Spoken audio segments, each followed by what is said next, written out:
ठीक है, विपिन शर्मा जी भी हमारे साथ जुड़ गए, वरिष्ठ पत्रकार हैं, उनकी भी प्रतिक्रिया ले लेते हैं। विपिन जी, क्या कहेंगे?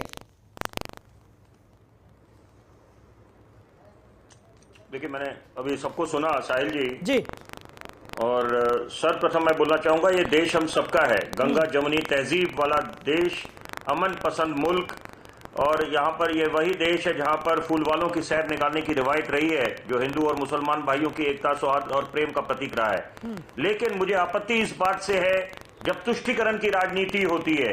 यहाँ पर अगर क्या ये सवाल बनता नहीं है कि यहाँ पर जैसे हम ये दूसरों के धर्म आस्था का सम्मान करते हैं, तो हम ये अपेक्षा करते हैं कि दूसरे भी हमारी धार्मिक भावनाओं का, आस्था का सम्मान करें। इतने वर्षों से रामलल्ला अगर तरपाल में थे, क्या ये चिंता का विषय नहीं है? और राम मंदिर का मुद्दा इतने वर्षों से, उसका समस्या का समाधान क्यों नहीं निकला? उसके लिए कौन जिम्मेदार है? यहाँ पर राम मंदिर पाकिस्तान में तो बनना था नहीं। तो यहाँ पर यह बात समझनी पड़ेगी कि अगर हम लोग नाश करते हैं अपने सनातन धर्म पे, अपनी सभ्यता पे, ऐतिहासिक धरोहर पे, और यहाँ पर अगर देखिए, सीधी सी बात है कि यहाँ पर किसी ने पूछा नहीं कि आप कितने बड़े देश प्रेमी हैं। स्वाभाविक है, जो देश में, हिंदुस्तान में रहता है, वो अपने देश से प्रेम करेगा। लेकिन यहाँ पर बांटने का काम बड़ा आसान होता है, दूसरे पे लांछन लगाना। राजनीतिक दलों की बात कर रहा हूं कि यहाँ पर कि आप लोग सांप्रदायिक हैं, तो अपने गिरेबान में तो सबको झांकना चाहिए। कौन मौका छोड़ता है?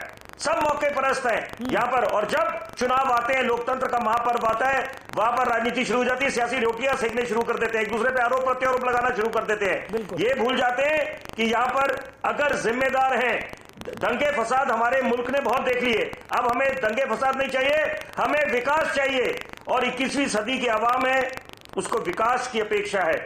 वो ये उम्मीद लगा के बैठे हैं, एक आम हिंदुस्तान का नागरिक, कि नए एक्सप्रेस वे बने, नए विश्वविद्यालय बने, एम्स बने और विकास की गति और तेज हो।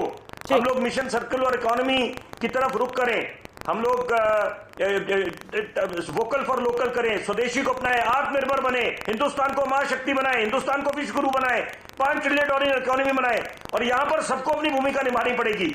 और यहां पर समझना चाहिए कि जनता जनार्दन होती है, नेताओं को रोल मॉडल समझा जाता है। यहां पर कुछ ऐसी बातें करें जिससे हमें प्रेरणा मिले, और यहां पर हमें बंटवारा नहीं चाहिए। लेकिन ये मैं जरूर बोलना चाहूंगा, क्योंकि देखिए, हम लोग सबका सम्मान करते हैं, कि यहां पर तुष्टीकरण की राजनीति नहीं होनी चाहिए।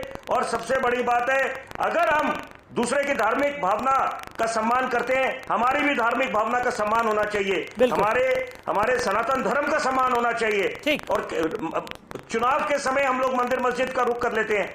तो यहां पर यह अपेक्षा करी थी एक हिंदुस्तान के नागरिक ने 9 नवंबर 2019, जब माननीय सर्वोच्च न्यायालय ने ऐतिहासिक राम मंदिर का फैसला सुनाया था, कि अब हम कम से कम मंदिर मस्जिद से ऊपर उठकर विकास को तवज्जो देंगे। लेकिन आज भी हम देखते हैं क्या, जो भी हमारे धार्मिक पर्व आते हैं, वहां पर फिर दंगे फसाद शुरू हो जाते हैं। तो यहाँ पर अंतर्राष्ट्रीय पटल पे क्या संदेश जाएगा? कोरोना काल के बाद खास तौर पे हमने क्या सीख ली है? जब लाशों के अंबार लग गए थे, शमशान घाट, कब्रिस्तान में लंबी कतारें थी, और वहां भी देखिए इंतजार किस चीज का था, कि कैसे निजात पाया जाए कोरोना नामक महामारी से। और जब टीके का इजाज हुआ, वहां पर अलग राजनीति शुरू होगी। तो कोई ये बात समझाने की आवश्यकता नहीं है कि कोई भाजपा के दफ्तर में बना था। नहीं, टीके का श्रेय महान वैज्ञानिकों को जाता है, देशवासियों की तपस्या, खास तौर पे बच्चों ने जो तप करा जब लॉकडाउन की घोषणा हुई, घरों में रहे। यहां पर अब कम से कम समझना चाहिए कि